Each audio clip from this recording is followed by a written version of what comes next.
तो पिछले वीडियो में हमने ईथर का नामकरण पढ़ा था। अगला जो वीडियो है उसमें है ईथर बनाने की विधि। अगला जो वीडियो है उसके अंदर ईथर बनाने की विधि शुरू करनी है। तो ईथर बनाने के दो मेथड हैं। ईथर बनाने का जो पहला मेथड है वो होता है एल्कोहल से। तो एल्कोहल से ईथर बनता है।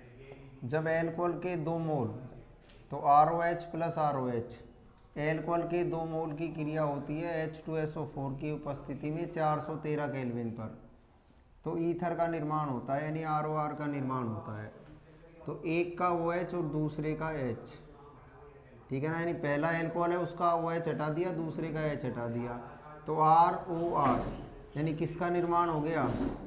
ईथर का निर्माण हो गया। जैसे 2 बार लिखा मैंने C2H5OH, यानी इसका नाम है एथेनॉल। तो एथेनॉल के 2 मोल ले लिए और एथेनॉल के 2 मोल की क्रिया किससे करा दी? H2SO4 413 पर, तो जल का अणु निकलेगा, यानी एक का OH और एक का H, और इससे बनने वाला जो ईथर होगा वो C2H5O C2H5, यानी इसका नाम होगा डाई एथिल ईथर। तो जो ईथर बनेगा उसका नाम क्या हो जाएगा? Die ethyl ether. ये तो ईथर बनाने की पहली विधि है एल्कोहल से। ये पिछले भाग में पढ़ी थी जब हमने एल्कोहल पढ़ा था। एल्कोहल के जब केमिकल प्रॉपर्टी यानी रासायनिक गुण पढ़े थे तब हमने इस मेथड को देखा था। और इस वाले भाग के अंदर भी है। इनको चाहे अलग अलग लिख दो, यानी ऐसे लिख दो C2H5OH, यानी इसके 2 मोल को ऐसे लिख दो, या एक साथ ही लिख दो, तो है तो तरीका सेम ही। इसका OH हटा दो और इसका H हटा दो, तो C2H5O C2H5 बन जाएगा, यानी डाई एथिल ईथर बन जाएगा। और ईथर का नामकरण पिछले वीडियो में बताया ही था।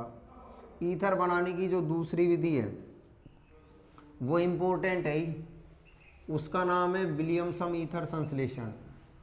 तो ईथर बनाने का जो दूसरा मेथड है नंबर 2, उसको कहते हैं विलियमसन ईथर संश्लेषण, यानी ईथर बनाने की विलियमसन विधि है। तो विलियमसन वैज्ञानिक का नाम है, उसने ईथर का संश्लेषण किया है। किया कैसे है? जब एल्किल हैलाइड की क्रिया यानी RX की क्रिया जब सोडियम एल्कोक्साइड के साथ कराई जाती है, यानी ये जो RX है, इस RX का नाम तो क्या है? इसका नाम तो एल्किल हैलाइड है।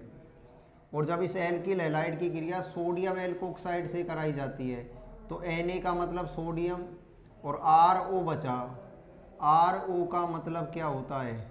एल्कोक्साइड होता है, तो इसका नाम पड़ गया सोडियम एल्कोक्साइड। तो जब एल्किल हैलाइड की क्रिया सोडियम एल्कोक्साइड से होती है तो इसमें NaX निकलता है, यानी इसका X और इसका Na, तो NaX निकल जाएगा और बनने वाला क्या बनेगा? ROR, यानी ईथर का निर्माण हो जाएगा। इसको विलियमसन ईथर संश्लेषण कहते हैं। जब इसकी परिभाषा लिखी जाती है तो कैसे लिखते हैं कि एल्किल हैलाइड की क्रिया सोडियम एल्कोक्साइड से कराने पर ईथर का निर्माण विलियमसन ईथर संश्लेषण कहलाता है। ठीक है ना। इस विलियमसन ईथर संश्लेषण में हमने यहाँ एल्किल हैलाइड काम में लिया है, और जब एल्किल हैलाइड काम में लिया है तो ये जो विलियमसन ईथर संश्लेषण है वो SN2 प्रकार की होती है। यानी ये जो विलियमसन ईथर संश्लेषण है ये नाभिक स्नेही प्रतिस्थापन क्रिया होती है।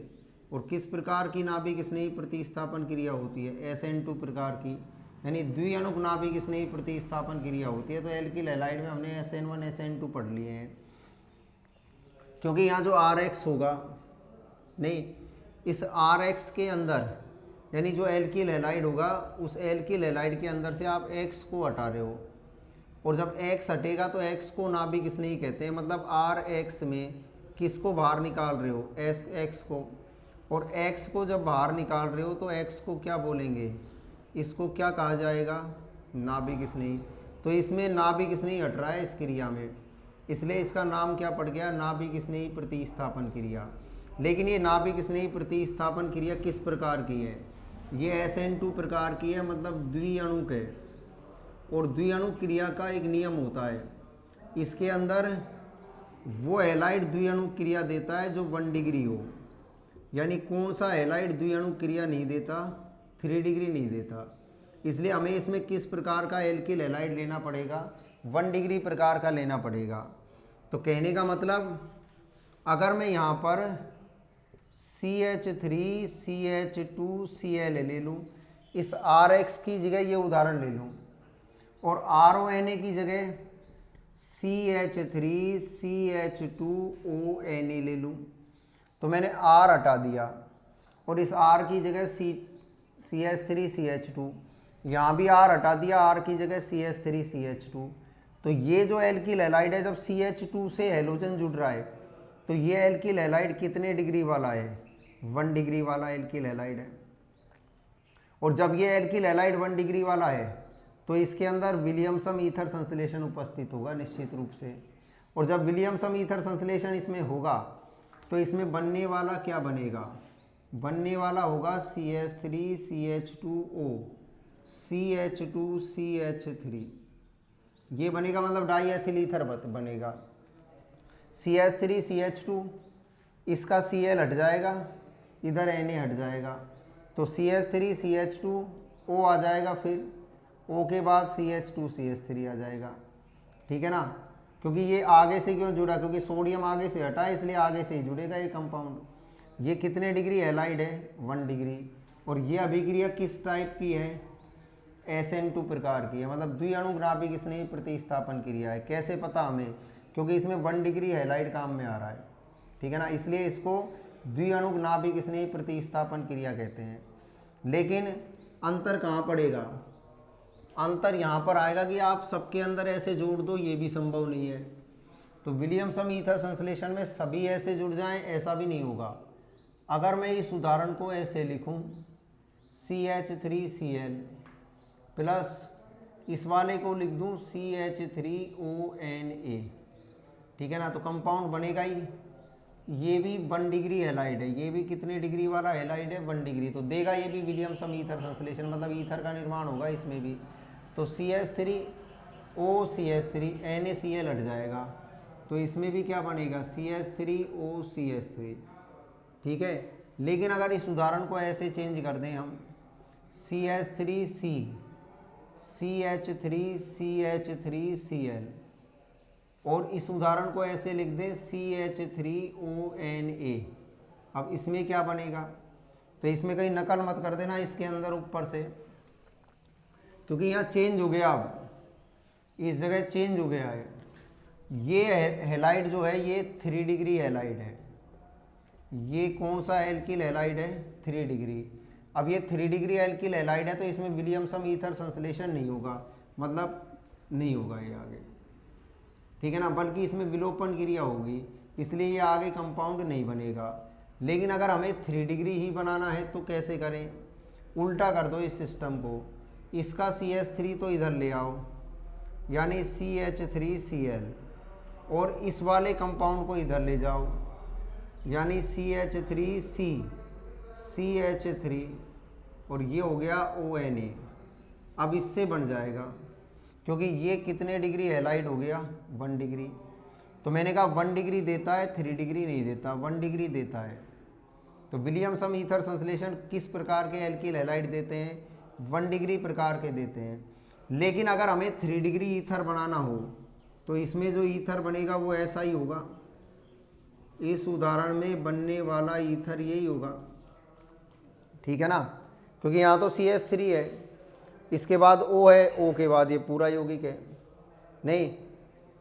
तो अगर हम ये जो ईथर बना, ये कितने डिग्री ईथर बना, 3 डिग्री ईथर।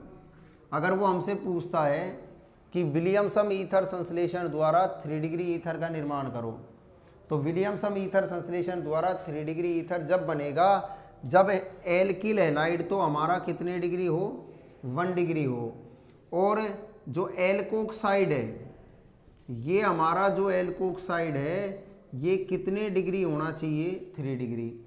जब एल्किल हैलाइड 1 डिग्री होगा और एल्कोक्साइड 3 डिग्री होगा तब 3 डिग्री ईथर बनेगा। लेकिन अगर हमारा एल्किल हैलाइड 3 डिग्री है और हमारा एल्कोक्साइड ये हमारा एल्कोक्साइड है, ये कितने डिग्री है, 1 डिग्री है, तो ईथर का निर्माण नहीं होगा। तो मैंने आगे क्रॉस लगा रखा है, यानी इस उदाहरण के अंदर ईथर नहीं बनेगा। कब? यानी एक नियम बन गया, इसको आपको लिखना पड़ेगा कि विलियमसन ईथर संश्लेषण द्वारा 3 डिग्री ईथर कब बनाते हैं। 3 डिग्री ईथर बनाने के लिए विलियमसन ईथर संश्लेषण में क्या होना चाहिए, 1 डिग्री हैलाइड होना चाहिए। एल्किल हैलाइड तो 1 डिग्री होना चाहिए और एल्कोक्साइड 3 डिग्री होना चाहिए, ठीक है ना। तो कितना ईथर बन जाएगा, 3 डिग्री ईथर बन जाएगा। लेकिन अगर हमारा एल्किल हैलाइड 3 डिग्री है तो नहीं बनेगा। तो 3 डिग्री हैलाइड और 1 डिग्री एल्कोक्साइड है ना, तो ऐसे मत कर देना NaCl निकल गया, ये गलत है, ठीक है ना। कभी 3 डिग्री हैलाइड के अंदर ऐसा नहीं होगा। 3 डिग्री हैलाइड जब होता है और जब एल्कोक्साइड होता है तो उसकी क्रिया प्रतिस्थापन नहीं होती, बल्कि उसकी क्रिया क्या होती है, फिर विलोपन अभिक्रिया होती है, ठीक है ना। अगर हमारा हैलाइड 3 डिग्री होता है नहीं और एल्कोक्साइड 1 डिग्री होता है तो फिर वो क्रिया नाभिक स्नेही प्रतिस्थापन नहीं होती, बल्कि कौन सी हो जाती है, विलोपन। तो किसका निर्माण नहीं होता, ईथर का निर्माण नहीं होता है, ठीक है। तो एक नियम हो गया हमारे सामने। पहली बात, विलियमसन ईथर संश्लेषण किस प्रकार की क्रिया है, विलियमसन ईथर संश्लेषण SN2 प्रकार की क्रिया है।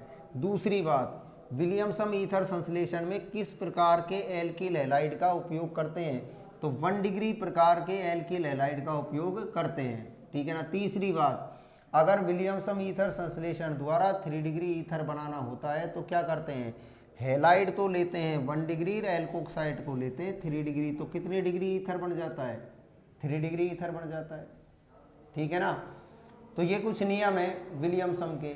इसी प्रकार अगर हमारे सामने एरोमेटिक होता है, अगर हमें एरोमेटिक ईथर बनाना होता है तो क्या करें। अगर हमारे सामने एरोमेटिक ईथर है तो एरोमेटिक ईथर बनाने के लिए क्या किया जाए, ये एल्किल हैलाइड तो 1 डिग्री हो गया, प्लस ये बेंजीन वलय पर ONa हो गया। अब R की जगह वलय आ गई, इसका नाम क्या है, जब एरोमेटिक ईथर बनाते हैं तो इसको क्या बोलते हैं, सोडियम फिनॉक्साइड। क्या बोलते हैं, सोडियम फिनॉक्साइड, ठीक है ना। लेकिन अगर इस उदाहरण को मैं ऐसे लिख देता कि ये Cl और इसको लिख देता CH3ONa, अब इन दोनों में से एक तो सही है और एक गलत है, ठीक है ना। ऊपर वाला तो सही है, नीचे वाला गलत है। क्यों, नीचे वाले में एरोमेटिक हो गया हैलाइड हमारा, और हमको पता है कि हैलाइड कौन सा लेते हैं, 1 डिग्री। एरोमेटिक अगर हैलाइड लेंगे तो फिर ईथर नहीं बनेगा, यानी इसमें ईथर नहीं बनेगा, ठीक है ना। ऊपर वाले में बन जाएगा, इसका Cl हट जाएगा, इसका Na हट जाएगा, O पर CH3 आ जाएगा, यानी ऊपर वाले के अंदर O पर क्या आ जाएगा, CH3, और जब O पर CH3 आता है तो इसको क्या बोलते हैं, एनिसोल। क्या कहते हैं, इस ईथर का नाम क्या है, एनिसोल है, ठीक है ना। और नीचे वाले में कंपाउंड नहीं बनेगा, यानी इसमें नाभिक स्नेही क्रिया आसानी से नहीं होती है। तो अगर हमें एरोमेटिक ईथर बनाना होता है तो एल्किल हैलाइड तो वही 1 डिग्री है, ठीक है ना। एल्कोक्साइड की जगह क्या लेना पड़ता है, फिनॉक्साइड, क्योंकि R हटकर बेंजीन वलय आ जाती है तो वलय पर ONa आ जाता है, तब जाकर बनने वाला कंपाउंड क्या कहलाता है, एनिसोल, फेनिटोल। ऐसे अगर मैं इसको C2H5 ले लेता तो भी ऐसे ही होता है, ठीक है ना। नीचे वाले में भी ऐसे आप निकाल देते कि साहब इसका Cl हट गया, इसका Na हट गया, तो गलत है ये तो नहीं, कि OCH3 बन तो वही रहा है, तो ये तो गलत है। ये क्रिया नाभिक स्नेही होती नहीं है, ठीक है ना, तो इसमें नहीं बनेगा ये। तो SN2 प्रकार की जो क्रियाएं होती हैं उसमें किस प्रकार के एल्किल हैलाइड का उपयोग किया जाता है, तो अब ये याद रहेगा आपको, 1 डिग्री का उपयोग किया जाता है। नहीं तो कितने नियम बता दिए इसके अंदर, 3 नियम हो गए इसमें, एक 3 डिग्री का, एक 1 डिग्री का और एक एरोमेटिक का। कुल मिलाकर इसके अंदर 3 भाग हो गए हैं, नंबर 1, नंबर 2, नंबर 3, ठीक है ना। हैलाइड का क्रम क्या है, हैलाइड का क्रम RX है, और RX कितने डिग्री होना चाहिए, 1 डिग्री होना चाहिए। ये किससे जुड़ना चाहिए, RONA से, तो विलियमसन ईथर संश्लेषण पूरा हो जाएगा। दूसरा क्या था, अगर हमें 3 डिग्री ईथर बनाना होता है तो RX तो कितने डिग्री लेते हैं, RX तो 1 डिग्री लेते हैं, लेकिन इस एल्कोक्साइड को कितने डिग्री ले सकते हैं, इसमें 3 डिग्री एल्कोक्साइड ले सकते हैं, तो ईथर बन जाएगा। ठीक है ना। अगर हमें 3 डिग्री ईथर बनाना है, कौन सी विधि से, विलियमसन से बनाना है 3 डिग्री ईथर, तो क्या करें, हैलाइड तो RX तो कितने डिग्री वाला लो, 1 डिग्री वाला लो, और RONA क्या लो, 3 डिग्री वाला लो, तो 3 डिग्री ईथर बन जाएगा। लेकिन अगर हमें एरोमेटिक बनाना है, एरोमेटिक ईथर बनाना है, एरोमेटिक ईथर बनाना है, तो क्या करें, एल्किल हैलाइड तो वही 1 डिग्री लो, मतलब एल्किल हैलाइड तो कितने डिग्री ही लेना है, 1 डिग्री ही लेना है। और एल्कोक्साइड क्या लेना है, एल्कोक्साइड की जगह फिनोक्साइड लेना है। एल्कोक्साइड की जगह क्या लेना है, फिनोक्साइड, मतलब क्या लेना है, बेंजीन वलेपर ONA। और हैलाइड कितने डिग्री वाला लेना है, 1 डिग्री वाला लेना है। अगर कोई 1 डिग्री हैलाइड नहीं जानता तो उसका तरीका क्या है, आपका हेलोजन या तो CH3 से जुड़ा होना चाहिए, या आपका हेलोजन परमाणु CH2 से जुड़ा होना चाहिए। अगर हेलोजन CH3 या CH2 से जुड़ेगा तो वो 1 डिग्री होगा। अगर आपका हेलोजन परमाणु CH से जुड़ गया, अगर ये CH से जुड़ गया तो अब ये हैलाइड 2 डिग्री हो गया। और अगर आपका हेलोजन C से जुड़ गया तो ये हैलाइड कितने डिग्री हो गया, 3 डिग्री हो गया। तो 1 2 3 हो तो गए। अगर CH3 है तो 1 डिग्री होगा, CH2 वाला भी 1 डिग्री होगा, CH वाला 2 डिग्री होगा और C वाला 3 डिग्री होगा। ठीक है ना। तो ये मैंने आपको आज के वीडियो में ईथर बनाने की 2 विधि बता दी। एक विधि थी एल्कोहल से, एल्कोहल वाली विधि थी वो किससे चलती है, H2SO4 से, कितने केल्विन पर चलती थी, 413 केल्विन पर। ठीक है ना, जल निकल जाता था, ईथर बन जाता था। और ईथर बनाने की दूसरी विधि को क्या बोलते थे, विलियमसन ईथर संश्लेषण। इसका पहला समीकरण ये होता है जो लिखा है बोर्ड पर, RX + RONA। फिर कौन सा ईथर बनाया जाता है इस विधि से, 3 डिग्री। फिर कौन सा बनाते हैं, एरोमेटिक। और विलियमसन ईथर संश्लेषण किस प्रकार की क्रिया होती है, SN2, मतलब द्विअणुक नाभिक स्नेही प्रतिस्थापन क्रिया होती है। ठीक है ना। तो ये इसकी समरी हो गई। नहीं, अब 1 डिग्री, 2 डिग्री, 3 डिग्री में अंतर आप जानते ही हो इसमें। ठीक है ना। अगले वीडियो में ईथर के भौतिक गुण आएंगे।